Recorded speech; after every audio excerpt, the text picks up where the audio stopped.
क्या देखा? आजादी, आजादी,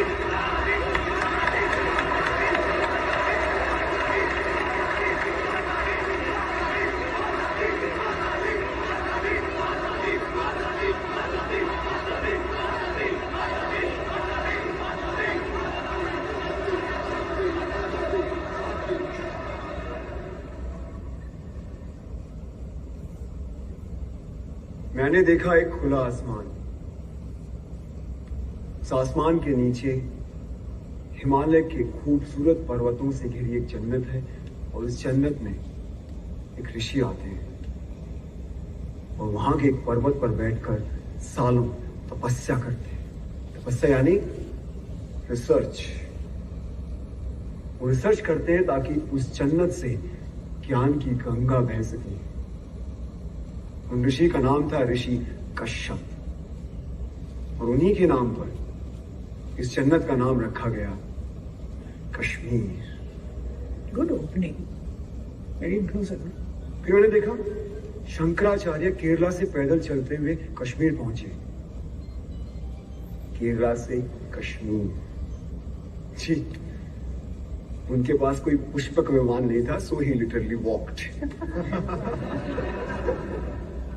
और उन्होंने हिमालय की गोद में बैठकर सालों रिसर्च किया, क्योंकि फिलॉसफी पे वो जो रिसर्च कर रहे थे वो सिर्फ जन्नत में संभव थी, यानी कश्मीर में। जैसे हमारे यहां से best researchers, scientist, students higher education के लिए फॉरेन जाते हैं, उसी तरीके से भारत के कोने कोने से best of the minds Kashmir पहुंचे और अपने अपने स्पेशलाइजेशंस के पंडित बन गए। पंडित लाइक का पीएचडी।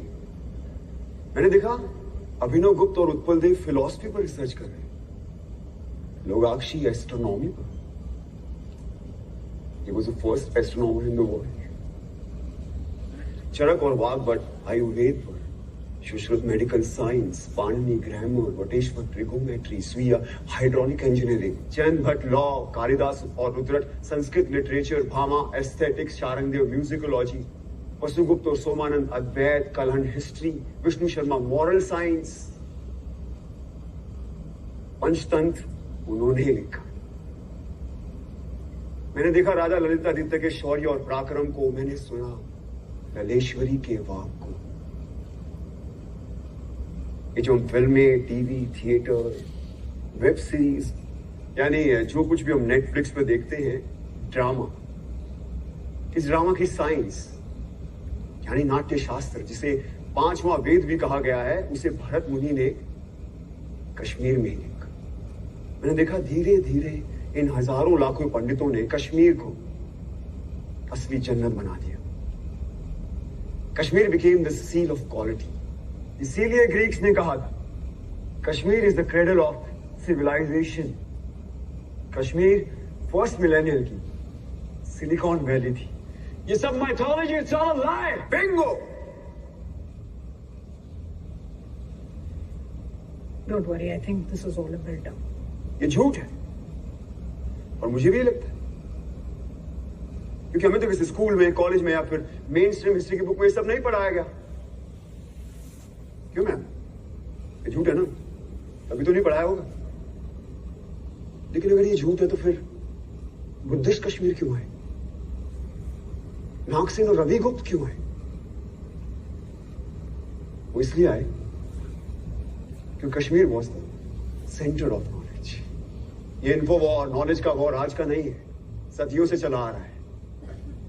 अगर ये झूठ होता तो 1300 में इस्लामिक टायरेंट्स कभी भी कश्मीर में इन्वेड नहीं करते। उन्होंने इसलिए इन्वेड किया क्योंकि उनको पता था कि Kashmir was the world centre of knowledge, और जिसका नॉलेज पे कब्जा वो पूरे वर्ल्ड पे रूल कर सकता था। लेकिन एक प्रॉब्लम था, अब जमीन पे कब्जा कर सकते हो, लेकिन ऐसे इवॉल्व पंडितों की, आई मीन स्कॉलर्स के फ्री माइंड पे कैसे कब्जा करोगे? तो फिर शुरू हुआ एक नया सिलसिला। तलवारों और बंदूकों के जोर पर इन पंडितों को कन्वर्ट करने के लिए भेजे गए इन टायरेंट्स के सोल्जर्स, जो उन्हें जबरदस्ती कन्वर्ट करने लगे, और जो नहीं मानता था उन्हें पैर के तले रौंद दिया जाता था। और ये लोग वो थे जो खुद परसिक्यूट होकर कश्मीर आए थे और कश्मीरियों ने इन्हें पनाह दी थी। Hey, what kind of rubbish is this? ये rubbish नहीं, बल्कि एग्जैक्ट डिस्क्रिप्शन है शमसुद्दीन मोहम्मद इराकी की बायोग्राफी तोहफतुल अहबाब में। जानते हो इराकी कौन था? हाँ? नहीं? इंडिया की टॉप मोस्ट यूनिवर्सिटी में पढ़ रहे हो, लेकिन इराकी के बारे में नहीं पता। कैसे पता होगा? किसी ने पढ़ा है? हम सब हिटलर के बारे में जरूर जानते हैं। इराकी हिटलर से कई हजार गुना ऊपर एक इस्लामिक टायरेंट था, जिसका मकसद था सिर्फ और सिर्फ काफिरों के मंदिरों और बुतों को नष्ट करना, उनके ट्रेडिशन रिचुअल्स को नस्ते नाबूद कर देना, पंडितों की इनोवेशंस को खत्म कर देना। मुझे अभी भी किसी ने बोला, नाजीज हर रोज 1000 जूस को मारते, तो मैंने तो नहीं सुना कभी कश्मीर में ऐसा कुछ हुआ हो। तो अब सुनो, इराकी और उसके पीएम मूसा रैना के कहने पर हर रोज 1500 से लेकर 2000 काफिरों को पकड़ कर लाया जाता, उनके जनेऊ काटे जाते, उनसे कलमा पढ़वाया जाता, उनका खतना यानी सर्कमस्टेशन कराया जाता और उनके मुंह में जबरदस्ती बीफ डाला जाता। और ये काम करते थे उनके सैनिक, जिन्हें हम सूफी और दरवेश के नाम से जानते हैं। हिटलर ने कॉन्सेंट्रेशन कैंप्स का इस्तेमाल किया और इराकी ने कहरान और जबरान का, यानी फोर्स एंड कंपल्शन। इसका डिस्क्रिप्शन किसने किया? खुद इराकी के बेटे ने। And if you want the original manuscript, it is available in Research and Publication Department of Jammu and Kashmir State under extraction number 551. Must read.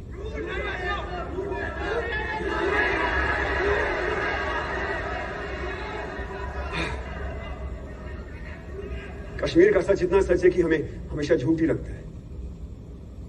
इस इंडिपेंडेंट इंडिया में, इस डेमोक्रेटिक इंडिया में, इस सेक्युलर इंडिया में उन्हें एक बार फिर तलवारों और बंदूकों के जोर पर मार काट के निकाला गया। गलत चले,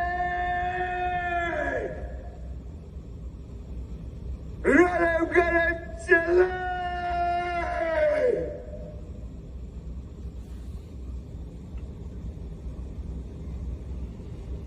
इसका मतलब जानते हो क्या होता है? रलिव मतलब कन्वर्ट, सलिव मतलब रन, कलिव मतलब डाई। अपना धर्म बदलो, भागो क्या मर जाओ। ये उनका 7th एक्सोडस था, और इस बार मामूली एक्सोडस नहीं था, इस बार था जेनोसाइड। और कहानी यही खत्म नहीं हुई। उन लोगों का एक बार फिर जेनोसाइड हुआ, जो ना इराकी ने किया, ना टेररिस्ट ने किया, और ना स्टेट ने। जो किया हमने और आपने, आपने आप सब ने, जब हमने उन्हें अपने दिल और दिमाग दोनों से निकाल दिया। और ये था रियल जेनोसाइड। ये सब झूठ है। There was no real genocide. We don't want your fake propaganda. Listen Krishna, जो तुमने देखा वो बताओ, ज्ञान मत पेलो। जो हमने पढ़ा नहीं वो हिस्ट्री नहीं, जो हमने देखा नहीं वो हुआ नहीं, तो कश्मीर में जेनोसाइड हुआ ही नहीं। और कोई सच बोले तो ज्ञान मत पेलो। Now he'll prove his own hypothesis wrong.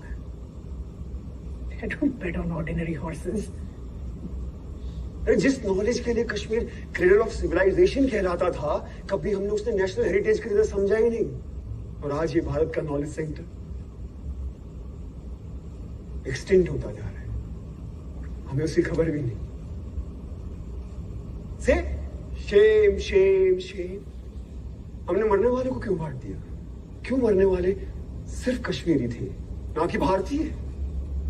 1990 में सिर्फ कश्मीरी हिंदुओं को नहीं मारा गया, बल्कि तमाम मॉडरेट मुस्लिमों को भी मार दिया। यही नहीं, सिख, बुद्धिस्ट, क्रिश्चियन, डोगरा, गुज्जर, दलित, जिसने भी टेररिज्म के खिलाफ आवाज उठाई उन्हें मार दिया गया। यहां तक कि यार कश्मीर की सोल तक को मार दिया गया। थिएटर, आर्ट, म्यूजिक, लिटरेचर सब बंद कर दिए गए। 1996 में सिनेमा हॉल खुला तो वहां गोलियां चला दी, पीपल डाइड। कितने टेम्पल्स को तोड़ा गया, उनको आग लगाई गई। क्या वो सिर्फ टेम्पल्स थे? क्या वो सिर्फ बुतों का घर थे? क्या वो भारत का फाइनेस्ट आर्किटेक्चर नहीं थे? क्या वो भारत के महान इतिहास का प्रतीक नहीं थे? क्या वो भारत का स्पिरिचुअल सेंटर नहीं थे? Indian architecture, Indian heritage centre, Indian spiritual centres को डिस्ट्रॉय कर देना क्या कल्चरल जेनोसाइड नहीं है? Stop this rhetoric. Talk facts or shut up. बोलने दो उसे, मैं सुनना चाहता हूं। मैं भी। बोलो कृष्णा।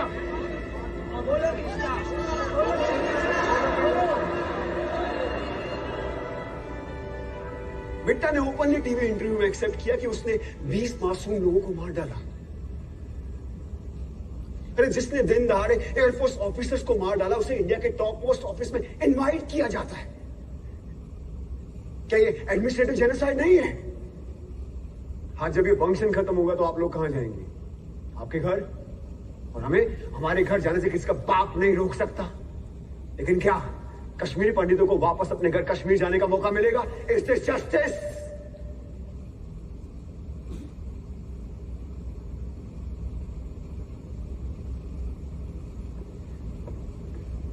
मैं तो एक स्टूडेंट हूं, सो कॉल्ड भारत का यूथ, द फ्यूचर। मैं दुनिया के बारे में ज्यादा जानता नहीं, लेकिन इतना जरूर जानता हूं कि जिस राष्ट्र में राइट टू जस्टिस नहीं, वो राष्ट्र कभी विश्वगुरु नहीं बन सकता। राधिका, प्रोफेसर राधिका मेनन, आपने एक बार मुझसे कहा था कि हर कहानी में एक विलन होता है।